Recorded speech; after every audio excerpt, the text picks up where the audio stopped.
Y en ese momento me di cuenta que a pesar de que había estado en la iglesia muchos años, a pesar de que servía, a pesar de que yo creía que Jesús había muerto por mis pecados y que Él era real y era el Hijo de Dios, realmente nunca había puesto mi confianza en Él. Decidieron dejarme en el hospital en observación por 24 horas. Yo pensé que iba a regresar a mi casa, pero mi cuerpo no se estabilizó. Yo nací y crecí aquí en México, en un hogar cristiano. Leía mi Biblia, pero lo hacía como una cosa más que tenía que hacer durante el día. Las cosas empezaron a cambiar. Empecé a tener depresión, ansiedad, ataques de pánico. Recuerdo que mi mamá me decía: Clarisa, solo ve a Dios, Él puede ayudarte. Pero yo sentía que no podía ir a Dios. Cuando yo estaba completamente bien, yo no buscaba a Dios de corazón y sentía que no tenía el derecho de pedirle que me ayudara cuando yo no lo había buscado. Sí iba a ir a Jesús, pero ya que saliera de esta. Cuando intentas en tus propias fuerzas, puede parecer que funciona, pero solo es temporal. Cuando tenía 17 años, tuve una experiencia muy traumática donde pensé que mi mamá había fallecido. Empecé a tener un problema con mi sistema nervioso, empecé a tener movimientos involuntarios. De repente empecé a ser muy sensible a la luz, a los sonidos, a los olores, al tacto. Empecé a desarrollar estos episodios parecidos a convulsiones donde no perdía la conciencia, pero ya no podía controlar mi cuerpo. Lo que sentía en estos momentos era de desesperación. Creo que la mejor manera para describir esa etapa de mi vida era como si alguien hubiera entrado y hubiera apagado el switch de la luz en mi vida. Estaba cansada de doctores, cansada de medicamentos. Mi vida estaba llena de miedo, pero un día todo cambió. Recuerdo que fui a una de mis citas médicas. La doctora me dice esto: puedo notar que estás llena de miedo. ¿A qué le tienes tanto miedo? Y ella me dijo: escuché que tu papá mencionó algo de la iglesia. ¿Tú crees en Dios? Y yo muy segura dije: sí, yo soy cristiana. Y en eso me dice: entonces, ¿en dónde está tu fe? Y en ese momento me di cuenta que a pesar de que había estado en la iglesia muchos años, a pesar de que servía, a pesar de que yo creía que Jesús había muerto por mis pecados y que Él era real y era el Hijo de Dios, realmente nunca había puesto mi confianza en Él. Porque es más que solo creer que Él existió, es darle tu vida. Que tu vida dependa de Él. Él murió en una cruz, pero fue por tus pecados, fue porque Él tomó tu lugar y lo hizo por amor. Para mí en ese momento fue: confío.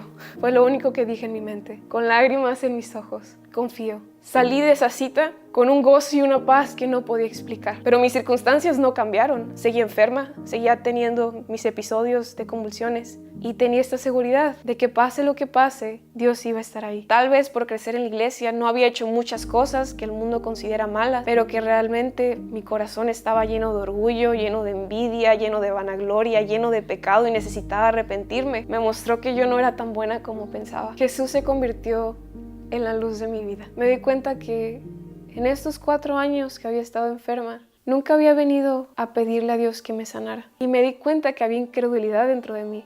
No incredulidad de que Dios pudiera hacer milagros. Yo sabía que Dios podía hacer milagros, pero incredulidad de que no creía que Él quisiera hacer uno en mi vida. Y empecé a orar y a pedirle a Dios: ayuda a mi incredulidad. Así que un día me despierto, leo mi Biblia en la mañana como de costumbre. Era en Zacarías, que hablaba sobre cómo Dios iba a pasar a su pueblo por el fuego para refinarlos. Si es necesario que pase por ella, está bien, pero te pido una cosa: toma mi mano. Como una niña pequeña, toma mi mano y guíame por el fuego, porque yo no puedo.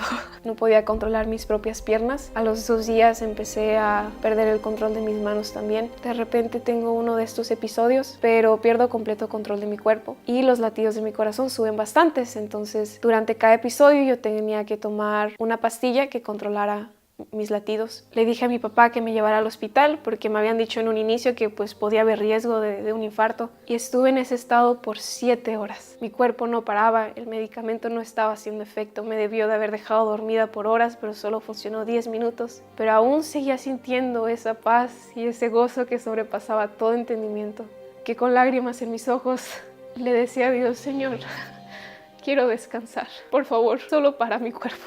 Y finalmente pude descansar, y recuerdo que tenía mis ojos cerrados, pusieron una venda en mis ojos porque era muy sensible a la luz, y tenía mis brazos así, acostados. Y en eso siento que alguien está tomando mi mano. Volteo, me quito la venda de los ojos y no había nadie ahí. Y recuerdo solo sonreír y recordar la oración que le había dicho a Dios: si me vas a pasar por este fuego, toma mi mano en el proceso. Me puse a pensar en lo que acababa de pasar. Yo debí de haber muerto ayer. Quería vivir, para que otros pudieran tener ese gozo y esa paz que yo sentí en ese momento, que pudieran tener esa esperanza de que después de esta vida hay una vida eterna que podemos pasar con Jesús. Y unos días después de que me dieran de alta, una noche en mi cuarto decidí arrodillarme y orar a Dios. Me levanté y fui al cuarto de mis papás, abrí la puerta y les dije: ya finalmente entiendo que puedo ir con este doctor, puedo ir con este psicólogo, puedo regresar a tratamiento con esta doctora. Y regreso a mi cuarto. Espera, mi Dios es más grande que ellos. Mi Dios es el Dios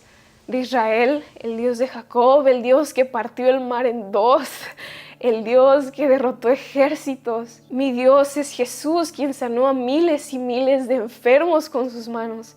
Mi Dios es aquel que creó el universo con su voz. Y le entregué todo a Dios. Te entrego todos esos traumas que ni siquiera sabía que tenía. Te entrego mi enfermedad. Sentí que estaba viviendo esa historia en ese momento, cuando el hombre que tiene lepra viene a Jesús y le pregunta que si quiere sanarlo. Y Jesús le responde: sí quiero. Vino también a mi mente la historia de la mujer que tiene el problema de sangrado, que lo único que buscaba era tocar el manto de Jesús. Y cuando lo toca y es sana, y Jesús le responde: ve, hija, tu fe te ha sanado. Físicamente no me sentí diferente en ese momento, pero sentí una seguridad dentro de mí de Dios me está sanando. Y día a día me iba exponiendo a más cosas que normalmente me pondrían en una situación muy grave, pero mi cuerpo ya no reaccionaba. No solo salvó mi vida ese día en el hospital, sino que también me sanó después de 4 años. Y no solo eso, sino que también proveyó para la cuenta de miles y miles de pesos que se había hecho por todo el tiempo que había estado internada en el hospital y todos esos exámenes que se me habían hecho. Reconoce tu pecado, reconoce que no puedes en tus propias fuerzas, pero Jesús ya lo pagó todo en esa cruz. Él ya tomó tu lugar. Solo ven a Él, solo acepta su regalo de salvación.